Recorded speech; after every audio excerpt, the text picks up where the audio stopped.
जी हां दोस्तों, बिल्कुल सही सुना आपने। कोरोना वायरस की दूसरी लहर ने आम जनजीवन को एक बार फिर से झकझोर कर रख दिया है। जहां एक तरफ देश भर में कोरोना के मरीज लगातार बढ़ रहे हैं, वहीं दूसरी तरफ इसका असर अब जरूरत के सामानों पर भी दिखने लगा है, क्योंकि कोरोना की दूसरी लहर से महंगाई बढ़ चुकी है।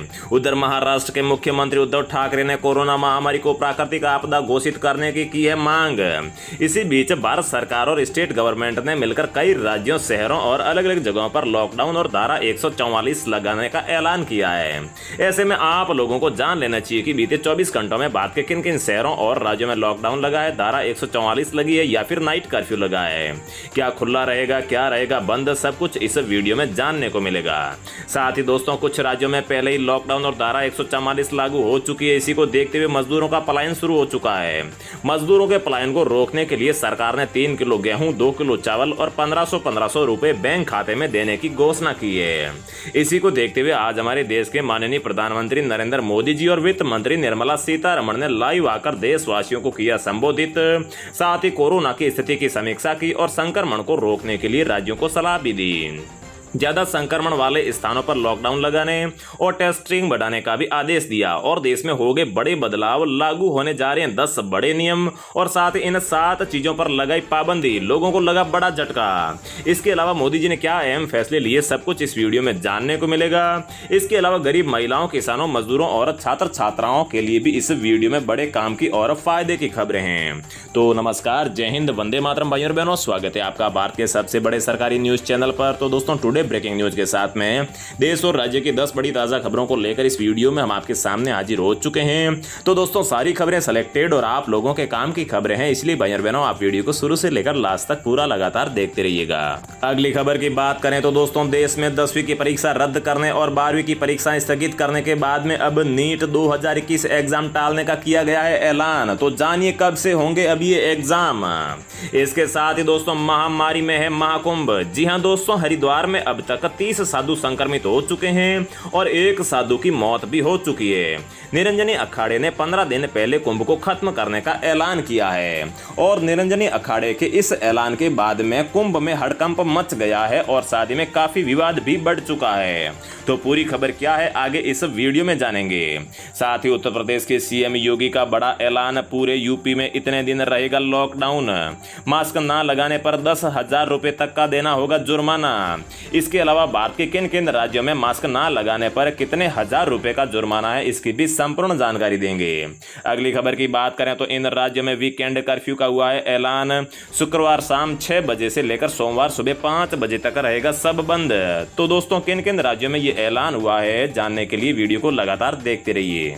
अगली खबर की बात करें तो दिल्ली सरकार ने किया स्कूलों में गर्मियों की छुट्टियों का ऐलान। 11 मई से 30 जून तक बंद रहेंगे स्कूल। छुट्टियों के दौरान एडमिशन और परीक्षा से संबंधित कामकाज के लिए स्टाफ को बुला सकता है स्कूल प्रशासन। इसके साथ ही रोजाना 7 रुपए की बचत करके हर महीने ले सकते हैं 5,000 रुपए पेंशन। 2 करोड़ 80 लाख लोग ले चुके हैं इस योजना का फायदा। जी हाँ भाई और बहनों, अगर आप भी अपनी 60 साल की उम्र पूरी होने के बाद में हर महीने 5,000 रुपए की पेंशन लेना चाहते हैं तो भारत सरकार की ये सबसे लोकप्रिय योजना है, जिसमें आप आज ही आवेदन कर सकते हैं। तो कौन सी योजना है, कौन से कागजात देने होंगे, क्या पूरी खबर है, जानने के लिए वीडियो देखते रहिए। तो भाई और बहनों, चलिए एक एक करके आपको सारी खबरें दे देते हैं। लेकिन आगे बढ़ने से पहले मेरी आपसे एक छोटी सी रिक्वेस्ट है कि अगर आप इस चैनल पर पहली बार आए हैं तो चैनल को सब्सक्राइब कर लीजिए और साथ ही में वीडियो को एक लाइक भी जरूर कर दीजिए। उधर दोस्तों, देश में लगातार बढ़ती कोरोना महामारी को ध्यान में रखते हुए सरकार ने नीट पीजी 2021 एग्जाम को कैंसिल करने का ऐलान किया है। परीक्षा की नई तारीखों का ऐलान जल्दी होगा और कोरोना की स्थिति की समीक्षा के बाद में ही ये ऐलान किया जाएगा।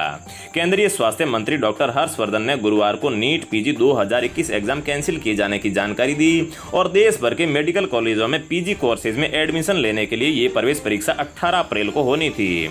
इसमें देश भर से 1,70,000 छात्रों ने रजिस्ट्रेशन करवाया था।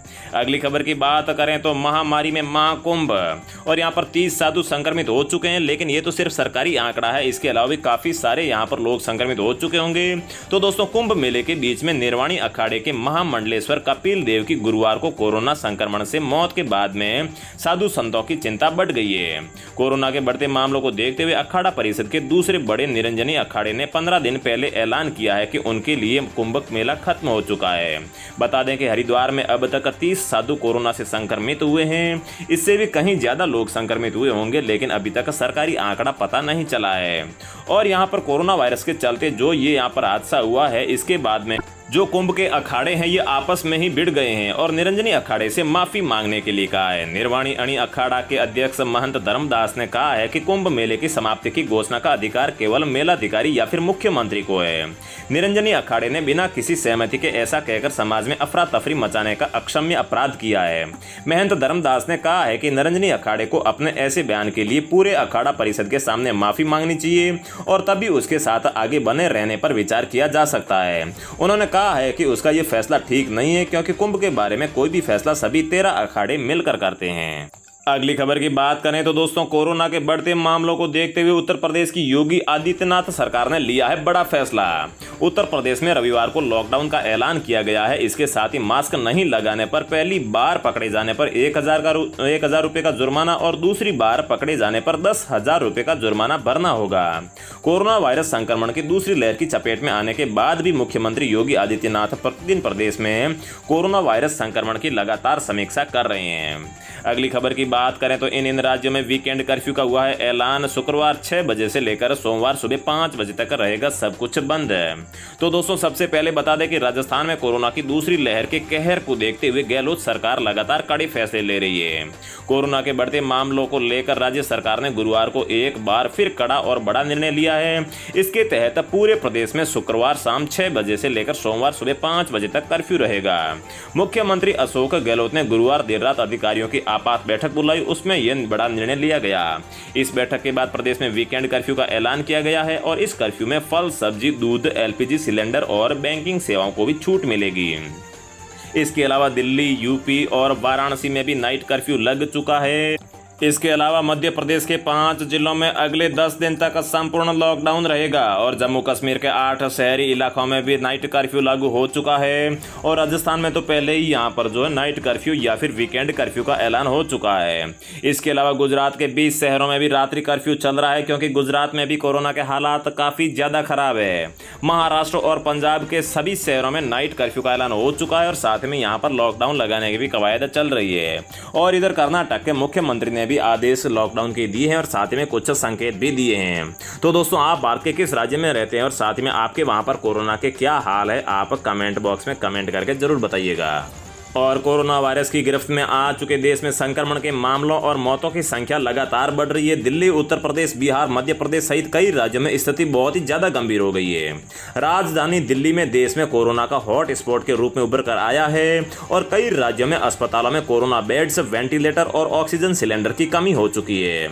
महामारी से रोजाना इतनी मौतें हो रही है कि 100 दाह गृहों में शव जलाने की भी जगह नहीं बची है। लोगों को शव जलाने के लिए इंतजाम करना पड़ रहा है।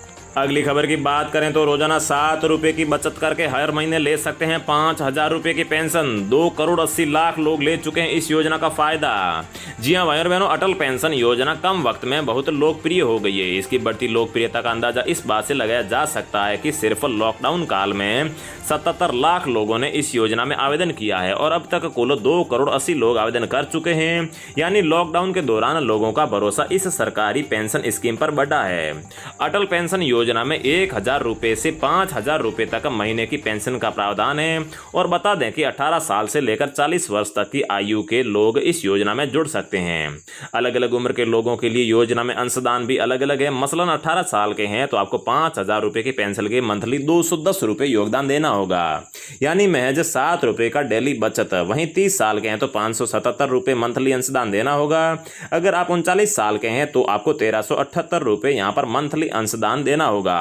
इसके बाद में जब आपकी उम्र 60 वर्ष हो जाएगी तो उसके बाद में आपको हर महीने 5,000 रुपये सरकार की तरफ से पेंशन के तौर पर दिए जाएंगे। अगली खबर की बात करें तो दोस्तों, अगर आप छात्र हैं, बेरोजगार हैं तो आप लोगों के लिए यहाँ पर भारत सरकार के इस डिपार्टमेंट में 10वीं पास महिला पुरुषों के लिए निकली है बम्पर भर्ती। तो दोस्तों, एसएससी ने घोषणा कर दी है कि अगले महीने मतलब कि मई के पहले वीक से एसएससी कांस्टेबल जीडी की भर्ती जारी की जाएगी, जिसमें पदों की संख्या 80,000 है। तो दोस्तों, आप मई के पहले सप्ताह में SSC.in NIC.in मतलब कि SSC की ऑफिशियल वेबसाइट पर जाकर इस भर्ती का नोटिफिकेशन डाउनलोड करने के बाद में 10वीं पास महिला पुरुष सभी लोग इसमें आवेदन कर सकते हैं और एक सरकारी नौकरी ले सकते हैं। तो दोस्तों रोजाना ऐसी खबरें पाते रहने के लिए चैनल को सब्सक्राइब करके बेल आइकन प्रेस कर लीजिए। जय हिंद, वंदे मातरम।